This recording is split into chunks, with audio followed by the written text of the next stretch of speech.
ต้องบอกว่าสงครามอิหร่านนี่จะมีผู้ได้รับผลประโยชน์แล้วก็มีทั้งผู้เสียผลประโยชน์มาเบิ่งผู้ได้รับผลประโยชน์นี่จะมีสหรัฐอเมริกาจะได้ขายทั้งน้ำมันทั้งก๊าซ LNG แล้วก็ได้ขายอาวุธแล้วก็อิสราเอลนี่จะได้ทำลายโครงสร้างพื้นฐานอาวุธแล้วก็ผู้นำของอิหร่านแล้วก็พวกยุโรปประเทศที่ผลิตอาวุธจำหน่ายอาวุธพวกนั้นจะได้ประโยชน์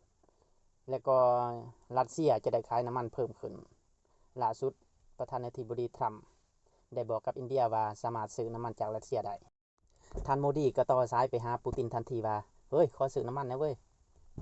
ท่านปูตินก็ตอบว่าโอเคได้แต่ว่าบ่ได้ขาย$60คือเก่าได้สิขาย$120ท่านโมดีก็ตอบว่าก็ได้แต่ว่าในใจก็อยากซื้อนำอิหร่านนำตะวันออกกลางพุ่นแหละ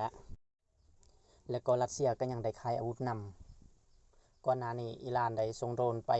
ฐานทัพอังกฤษอยู่ไซปรัสภายหลังเก็บซากโดรนมากวดเบิ่งอ้าวไซในแม่นของรัสเซียแต่ว่านี่เซเลนสกีก็อยากขายเครื่องนำเองได้ไปบอกกับพวกตะวันออกกลางว่าพวกซูกูก็มีเทคโนโลยีต่อต้านโดรนคือกันเด้ออยากได้บ่ถ้าอยากได้ขอกู้เงินแหน่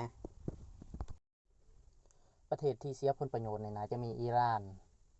จีนอินเดียแล้วก็ญี่ปุ่นอิหร่านนี่เสียโครงสร้างพื้นฐานเสียอาวุธเสียผู้น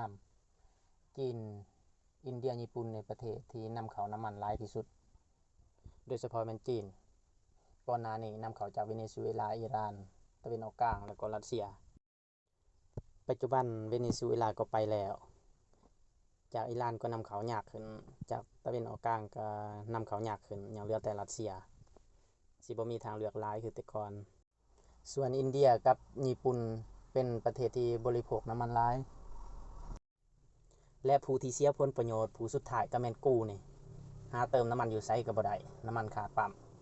น้ำมันแพงแล้วบ่พอยังขาดปั๊มมีเงินเติมอยู่ไสก็เติมบ่ได้